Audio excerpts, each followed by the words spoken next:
નમસ્કાર, જય હિન્દ, જય ભારત. ગુજરાત 20 ન્યૂઝમાં આપ સૌનું સ્વાગત છે.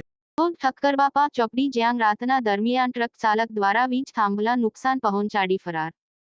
નગરપાલિકાના ઉપપ્રમુખ બેન શ્રદ્ધાબેને મને જાણ કરી કે આ થાંભલો વળેલો છે અને આપણા નગરના નગર શેઠ ગિરધરલાલ શેઠની જે તકતી મૂકેલી હતી એ નીચે દબાયેલી છે.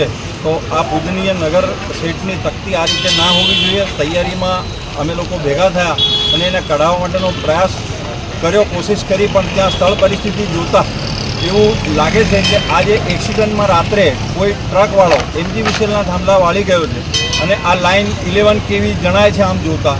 તો એને JCBથી કઢાવવા જઈએ તો કદાચ થાંભલાને કે આ કોઈ નુકસાન થાય અને કોઈ બીજો આકસ્મિક ઘટના બને એના માટે કાલે MGVCLને તાત્કાલિક જાણ કરી આ થાંભલા સીધા કરવા માટેનું કહીશું.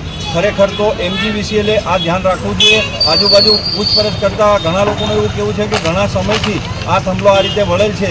આ તો આજે અમારા ઉપપ્રમુખની નજર પડતા આ જોયું અમે અને એને તાત્કાલિક ધોરણે આની રજૂઆત કરવા માટે અમે લોકો કાલે સવારે MGVCLમાં જાણ કરીશું. આભાર.